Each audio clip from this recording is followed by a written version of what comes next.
ನೀನು ಒಂದು ಶವ ಆದ್ರೆ ಮಾತ್ರ ಶಿವ ಆಗಕ್ ಸಾಧ್ಯ ಅಂತ. ಹೆಣಗಳ ಮಾಂಸವನ್ನ ಅವರು ಸೇವನೆ ಮಾಡ್ತಾರೆ ಅನ್ನೋದನ್ನು ನಾನು ಕೇಳಿದ್ದೀನಿ, ನಿಜನಾ? ಶವದ ಮಾಂಸನ ತಿನ್ಬೇಕು ಅನ್ನೋದು ಪ್ರಾಕ್ಟೀಸ್ ಇದೆ. ಶವದ ಮೇಲೆ ಕುತ್ಕೊಂಡು ಪ್ರಾಕ್ಟೀಸ್ ಮಾಡಕ್ ಹೋಗ್ತಾರೆ. ನಾನು ಶವ ತಿನ್ಬಿಡ್ತೀನಿ ಅಂತ ತಿನ್ನಕ್ ಹೋಗ್ತಾರೆ. ಅವಾಗ ಏನಾಗುತ್ತೆ ಅಂದ್ರೆ ಅವ್ರಿಗೆ ವೇರಿಯೇಷನ್ಸ್ ಬರುತ್ತೆ ಬಾಡಿನಲ್ಲಿ. ನಿಮ್ಮ ಅನುಭವದಲ್ಲಿ ಆ ಹೆಣಗಳ ಮೋಕ್ಷದ ಬಗ್ಗೆ ತಿಳ್ಕೊಂಡಿದ್ದು ಉಂಟಾ? ಹೋದಾಗ ನಾವು ಇವ್ರಿಗೆ ಮೋಕ್ಷ ಸಿಕ್ಕಿದ್ಯಾ ಇಲ್ವಾ ಅನ್ನೋದು ನಮ್ಗೆ ಅಲ್ಲೇ ಗೊತ್ತಾಗುತ್ತೆ.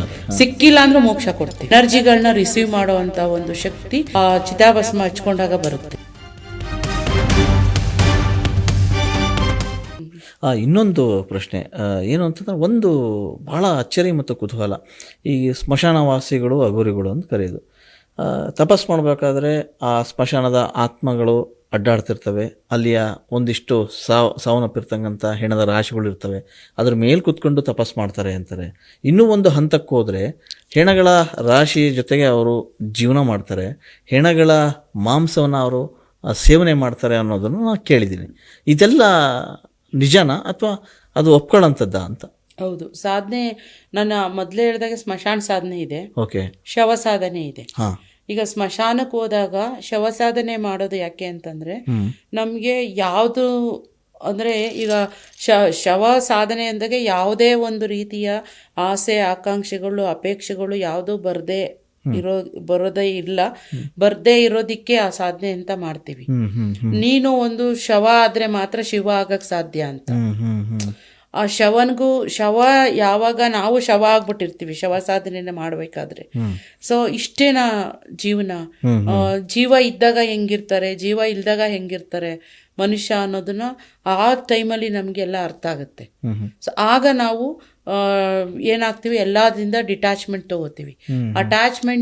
ಇಂದ ಡಿಟ್ಯಾಚ್ಮೆಂಟ್ ತಗೊಳ್ಳೋದು ಶವ ಸಾಧನೆ. ಮತ್ತು ಯಾವುದೇ ರೀತಿಯ ಒಂದು ಏನು ನವರಸಗಳಿರ್ತವೆ ಅದೆಲ್ಲದನ್ನು ಸಹ ನಾವು ಸಾಧನೆಯಲ್ಲಿ ಮಾಡಬೇಕಾದ್ರೆ ಕಂಟ್ರೋಲಿಂಗ್ ಮಾಡಬೇಕಾಗತ್ತೆ. ಸೊ ಅದಕ್ಕೆ ನಾವು ಶವ ಸಾಧನೆ ಮಾಡ್ತೀವಿ. ಶವ ಸಾಧನೆ ಮಾಡ್ತಾ ಮಾಡ್ತಾ ಏನಾಗುತ್ತೆ, ಒಂದೊಂದು ಸಾಧನೆಯಲ್ಲಿ ನಾವು ಶವನ ಅಂದರೆ ಶವದ ಮಾಂಸನ ತಿನ್ನಬೇಕು ಅನ್ನೋದು ಪ್ರಾಕ್ಟೀಸ್ ಇದೆ. ಸೊ ಅದನ್ನು ಯಾಕೆ ತಿಂತೀವಿ ಅಂತ ಅಂದರೆ, ಈಗ ಈಗ ನಾವು ಮೊದಲು ಅಘೋರಿಗಳೆಲ್ಲ ಪ್ರಾಕ್ಟೀಸಸ್ ಕೂತ್ಕೊಂಡಾಗ ಸ್ಮಶಾನದಲ್ಲಿ ಅವರು ಪ್ರಾಕ್ಟೀಸ್ ಮಾಡೋಕ್ಕೆ ಕೂತಿದ್ದಾಗ ಆಹಾರ ಅಲ್ಲಿಗೆ ಅವ್ರಿಗೆ ಸಿಗ್ತಾ ಇರಲ್ಲ, ಓಕೆ, ಆಹಾರ ಪದ್ಧತಿಯಲ್ಲಿ. ಸೊ ಅವಾಗ ಏನಾಗುತ್ತೆ, ಈ ಶವ ಇದನ್ನ ತಿನ್ನೋದ್ರಿಂದ ಇಷ್ಟು ದಿನ ನಮಗೆ ಹಸಿವಾಗದೆ ಇರುವಂಥದ್ದು ಒಂದು ಪ್ರಾಕ್ಟೀಸ್ ಇರುತ್ತೆ. ನಾವು ಅದನ್ನು ಎಲ್ಲ ಪೂರ್ತಿ ಬಾಡಿನೇ ತಿನ್ನಲ್ಲ. ಜನಕ್ಕೆ ತಪ್ಪು ಅಭಿಪ್ರಾಯ, ಎಣ ತಿನ್ಬಿಡ್ತಾರೆ ಇವರು, ಪೂರ್ತಿ ಎಣ ತಿನ್ಬಿಡ್ತಾರೆ. ಅದಿಲ್ಲ. ಯಾವಾಗ ಈ ಶವಸಾಧನೆ ಮಾಡೋರು ಮುಖ್ಯವಾಗಿ ಗುರುಮುಖೇನ ಮಾಡಬೇಕು. ಈ ಕಾಲದಲ್ಲಿ ಎಲ್ರೂ ಈಗ ಯೂಟ್ಯೂಬ್ ಚಾನಲ್ಗಳು ಎಲ್ಲ ನೋಡ್ಕೊಂಡು ತಾವೇ ಹೋಗಿ ಕೂತ್ಕೊಂಡು ಶವಸಾಧನೆ ಮಾಡ್ತೀನಿ ಅಂತ ಹೋಗ್ತಾರೆ. ಶವದ ಮೇಲೆ ಕೂತ್ಕೊಂಡು ಪ್ರಾಕ್ಟೀಸ್ ಮಾಡಕ್ ಹೋಗ್ತಾರೆ. ನಾನು ಶವ ತಿನ್ಬಿಡ್ತೀನಿ ಅಂತ ತಿನ್ನಕ್ ಹೋಗ್ತಾರೆ. ಅವಾಗ ಏನಾಗುತ್ತೆ ಅಂದ್ರೆ ಅವ್ರಿಗೆ ವೇರಿಯೇಷನ್ಸ್ ಬರುತ್ತೆ ಬಾಡಿನಲ್ಲಿ, ಆರೋಗ್ಯದಲ್ಲಿ ವ್ಯತ್ಯಾಸ ಬರುತ್ತೆ. ಇದನ್ನ ಶವ ತಿನ್ನಕ್ ಮುಂಚೆ ಕೆಲವು ಸಾಧನೆಗಳನ್ನ ಮಾಡಿರ್ಬೇಕು. ಆಮೇಲೆ ಇನ್ನೊಂದು ಶವಗೆ ಮೋಕ್ಷ ಸಿಕ್ಕಿದೆಯಲ್ಲ ಅನ್ನೋದನ್ನು ಕೂಡ ನೋಡ್ಬೇಕಾಗತ್ತೆ. ಆಮೇಲೆ ಇದೇ ಶವ ತಗೋಬೇಕು, ಆ ಶವದಲ್ಲಿ ಇದೇ ಪಾರ್ಟ್ಸ್ನ ತಗೋಬೇಕು ಅನ್ನೋದು ಇರುತ್ತೆ. ಈಗ ನಮ್ಮ ಪುರಾಣ ಕಥೆಗಳ ಪ್ರಕಾರ ಮಹಾಭಾರತದಲ್ಲಿ ಪಾಂಡವರು ಇದ್ರಲ್ಲ, ಪಾಂಡುರಾಜ ನಕುಲ ಸಹದೇವರಿಗೆ ತನ್ನ ಹೆಬ್ಬೆರಳನ್ನ ತಿನ್ಬೇಕು ಅಂತ ಹೇಳಿದ್ರು. ಅವ್ರು ಯಾವಾಗ ಹೆಬ್ಬೆರಳನ್ನ ತಿಂದ್ರು ಆಗ ಅವರು ಭವಿಷ್ಯದಲ್ಲಿ ಏನೇನಾಗತ್ತೆ ಅಂತ ಹೇಳೋದಿಕ್ಕೆ ಅವ್ರಿಗೆ ಗೊತ್ತಾಗ್ತಿತ್ತು. ಮತ್ತೆ ಅವರು ಅಶ್ವಿನಿ ದೇವತೆಗಳಾಗಿದ್ರು. ಅದಕ್ಕೆ ಶವ ಸಾಧನೆಯಲ್ಲಿ ಒಂದೊಂದು ಸಾಧನೆ ಇರುತ್ತೆ. ಆ ಪಾರ್ಟ್ಸ್ಗಳು ನಮಗೆ ಅಲ್ಲಿ ಸೆಲೆಕ್ಷನ್ಸ್ ಇರುತ್ತೆ. ಈಗ ಪಾಂಡುರಾಜ ಹೇಳಿದ್ದು ಹೆಬ್ಬೆರಳು. ಅದೇ ರೀತಿ ನಮ್ಮ ಗುರು ಆದವರು ಈ ಶವದಲ್ಲಿ ಯಾವ ಒಂದು ಅಂಗದಲ್ಲಿ ಶಕ್ತಿ ಇದೆ, ಯಾವ ಅಂಗದಲ್ಲಿ ಆ ಒಂದು ಶಕ್ತಿ ಇವರಿಗೆ ಸಿಗುತ್ತೆ ಅದನ್ನ ನಮ್ಗೆ ಹೇಳ್ತಾರೆ ಪಾರ್ಟ್ಸ್ ತಿನ್ಬೇಕು ಅಂತ. ಆವಾಗ ನಾವು ತಿನ್ಬೇಕಾಗುತ್ತೆ. ಬಹುಶಃ ನಿಮ್ಮ ಅನುಭವದಲ್ಲಿ ಆ ಹೆಣಗಳ ಮೋಕ್ಷದ ಬಗ್ಗೆ ತಿಳ್ಕೊಂಡಿದ್ದು ಉಂಟಾ? ಹೌದು, ನಾವು ಪ್ರತಿಯೊಂದನ್ನು ಅಷ್ಟೇ ಅಲ್ಲಿ ರುದ್ರಭೂಮಿನಲ್ಲಿ ಕೂತಿದ್ದಾಗ ಓಕೆ. ಎಲ್ಲಾ ಚಿತಾಗಳು ಭಸ್ಮನೂ ತಗೊಳಕ್ಕಾಗಲ್ಲ. ಈಗ ನಾವು ಚಿತಾಭಸ್ಮ ಲೇಪನ ಮಾಡಿದಾಗ ಮಾಡ್ತೀವಿ. ಎಲ್ಲಾ ಚಿತಾಗಳನ್ನೂ ತಗೊಳಕ್ಕಾಗಲ್ಲ. ಯಾವ ಚಿತೆಗಳದು ಮೋಕ್ಷ ಆಗಿರುತ್ತೆ. ಆಮೇಲೆ ನಾವು ಅಲ್ಲಿ ಕೂತ್ಕೊಂಡಾಗ ತಪಸ್ಸಿಗೆ ಆ ಚಿತೆದು ತಗೊಂಡಾಗ ಮತ್ತೆ ಮೋಕ್ಷನೂ ಕೊಟ್ಬಿಡ್ತೀವಿ ಅಲ್ಲೇನೆ. ಅದು ಹೇಗೆ ಸಾಧ್ಯ ಅಂತ, ಅದು ಹೆಂಗ್ ಗೊತ್ತಾಗುತ್ತೆ ನಿಮಗೆ? ಅದು ನಮಗೆ ಗೊತ್ತಾಗುತ್ತೆ. ನಿಮ್ಮ ಯಾಕೆಂದ್ರೆ ನಾನು ಅಲ್ಲಿ ಹೋದಾಗ ನಾವು ಇವ್ರಿಗೆ ಮೋಕ್ಷ ಸಿಕ್ಕಿದ್ಯಾ ಇಲ್ವಾ ಅನ್ನೋದು ನಮ್ಗೆ ಅಲ್ಲೇ ಗೊತ್ತಾಗುತ್ತೆ. ಸಿಕ್ಕಿಲ್ಲ ಅಂದ್ರೆ ಮೋಕ್ಷ ಕೊಡ್ತೀವಿ. ಕೊಟ್ಬಿಟ್ಟು ಅದನ್ನು ಚಿತಾಭಸ್ಮ ಮಾಡ್ಕೊಡೋದು.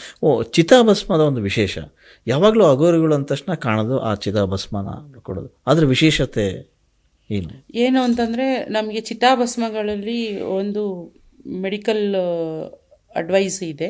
ಸೊ ಯಾವುದೇ ಡಿಸೀಸಸ್ಗಳನ್ನ ಏನೇ ಆಗಿರಲಿ ಅದನ್ನ ಕ್ಯೂರ್ ಮಾಡೋ ಅಂಥ ಶಕ್ತಿ ಕ್ಯಾಲ್ಶಿಯಮ್ಮು, ಮೆಗ್ನೀಷಿಯಮ್ಮು, ಕಾರ್ಬೋಹೈಡ್ರೇಟು ಎಲ್ಲ ಭಸ್ಮದಲ್ಲಿ ಇರುತ್ತೆ. ಸೊ ಮೇಯ್ನು ಅದನ್ನ ಭಸ್ಮ ಲೇಪನ ಮಾಡ್ಕೊಂಡಾಗ ನಮ್ಗೇನಾಗತ್ತೆ ಅಂತಂದ್ರೆ, ಸಾಧನೆ ಮಾಡಬೇಕಾದ್ರೆ ನಮ್ಮ ಚಕ್ರಗಳಲ್ಲಾಗಿರ್ಲಿ ನಾಡಿಗಳಲ್ಲಾಗಿರ್ಲಿ ಅವಾಗ ನಮಗೆ ವೈಬ್ರೇಷನ್ಸು ಮತ್ತೆ ಎನರ್ಜಿಗಳನ್ನ ರಿಸೀವ್ ಮಾಡುವಂಥ ಒಂದು ಶಕ್ತಿ ಚಿತಾಭಸ್ಮ ಹಚ್ಕೊಂಡಾಗ ಬರುತ್ತೆ. ಓಕೆ. ಅಘೋರಿಯ ಮತ್ತೊಂದು ವಿಶೇಷತೆ ಅವರ ಕೂದಲುಗಳು.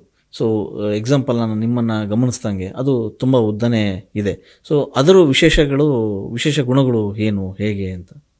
ಈಗ ನಾವು ಚಕ್ರ ಸಾಧನೆ ಮಾಡ್ತಾ ಇರ್ತೀವಿ. ಚಕ್ರ ಸಾಧನೆ ಮಾಡ್ತಾ ಇರಬೇಕಾದ್ರೆ ಈ 7 ಚಕ್ರಾಸ್ ಸಾಧನೆಗಳನ್ನ ಮಾಡಬೇಕು.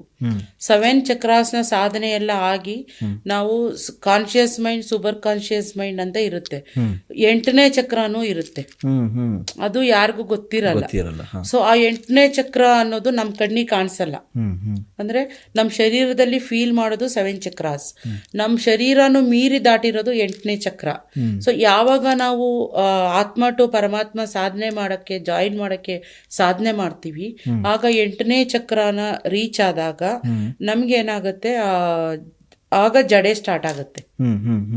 ಪ್ರತಿಯೊಬ್ಬರಿಗೂ ಯಾವ ಅನುಷ್ಠಾನ ತಗೊಂಡಿರ್ತಾರೆ ಆ ಅನುಷ್ಠಾನದಲ್ಲಿ ಚಕ್ರ ಸಾಧನೆಗಳನ್ನ ಮಾಡ್ತಾ ಮಾಡ್ತಾ ಅವ್ರು ಯಾವಾಗ ಸೂಪರ್ ಕಾನ್ಶಿಯಸ್ ಮೈಂಡ್ ರೀಚ್ ಆಗ್ತಾರೆ ಆಗ ಅವರಿಗೆ ಜಡೆ ಸ್ಟಾರ್ಟ್ ಆಗುತ್ತೆ. ಈಗ ಉದಾಹರಣೆಗೆ, ಈಗ ನಾನ್ ತಗೊಂಡಿರೋದು ಶಿವನ ಉಪಾಸನೆ. ಅದರಲ್ಲಿ ಮಹದೇಶ್ವರ ಸ್ವಾಮಿ ಪ್ರಪ್ರಥಮವಾಗಿ ತಗೊಂಡಿದೆ. ಇದು ಮಹದೇಶ್ವರನ ಜಡೆ. ಕೆಲವರು ಯಲ್ಲಮ್ಮ ದೇವಿ ತಗೊಂತಾರೆ, ಯಲ್ಲಮ್ಮ ಜಡೆ ಬರುತ್ತೆ. ಶನೇಶ್ವರ ಸ್ವಾಮಿ ಬಂದಾಗ ಶನೇಶ್ವರ ಸ್ವಾಮಿ ಜಡೆ ಬರುತ್ತೆ. ಮುನೇಶ್ವರ ಸ್ವಾಮಿ ಜಡೆ ಇರುತ್ತೆ. ಈ ರೀತಿ ಒಂದೊಂದು ದೇವತೆಗಳದು ಒಂದೊಂದು ರೀತಿ ಜಡೆಗಳು ಬರ್ತಾ ಇರುತ್ತವೆ. ಅದು ಪ್ರತಿಯೊಬ್ಬರಿಗೂ ಜಡೆ ಇರುತ್ತೆ. ಆ ಜಡೆ ಇದ್ದವರಿಗೆ ಒಂದು ಶಕ್ತಿ, ಅಗೋಚರವಾದ ಶಕ್ತಿ ಇರುತ್ತೆ ಅನ್ನೋದು ಒಂದು ವಾಡಿಕೆ. ತುಂಬಾ ದಪ್ಪ ಇದ್ದೀರಾ, ಅದರಲ್ಲೂ ಯಾವುದೇ ಸೈಡ್ ಎಫೆಕ್ಟ್ ಇಂದ ಸಣ್ಣ ಆಗ್ಬೇಕಾ? ಎಷ್ಟೋ ಜನ ಹೇಳ್ತಾ ಇದ್ರಿ, ಸರ್ ನಾನು ಜಿಮ್ಗೆ ಹೋಗ್ತಾ ಇದ್ದೀನಿ ಆದ್ರೂ ಸಣ್ಣ ಆಗ್ತಾ ಇಲ್ಲ ಸರ್, ವರ್ಕೌಟ್ ಮಾಡ್ತಾ ಇದ್ದೀನಿ ಆದ್ರೂ ಸಣ್ಣ ಆಗ್ತಾ ಇಲ್ಲ ಅಂತ ಹೇಳ್ತಾ ಇದ್ರಲ್ಲ. 100% ಯಾವ ಜಿಮ್ಗೂ ಹೋಗ್ದಂಗೆ ವರ್ಕೌಟು ಮಾಡ್ದಂಗೆ ನೀವು ಸಣ್ಣ ಆಗ್ಬೋದು. ಪ್ರತಿದಿನ ಬೆಳಿಗ್ಗೆ ಸಂಜೆ 2 ಟೈಮ್ ನಮ್ಮ ಜೀನಿ ಸ್ಲಿಮ್ನ ಯೂಸ್ ಮಾಡಿ ಯಾವುದೇ ಸೈಡ್ ಎಫೆಕ್ಟ್ ಇಲ್ದಂಗೆ ನೀವು ಸಣ್ಣ ಆಗ್ತೀರಾ. ಯಾಕೆಂದ್ರೆ ಜೀನಿ ಸ್ಲಿಮ್ಮು ಒಂದು ಉತ್ತಮ ಆಹಾರ.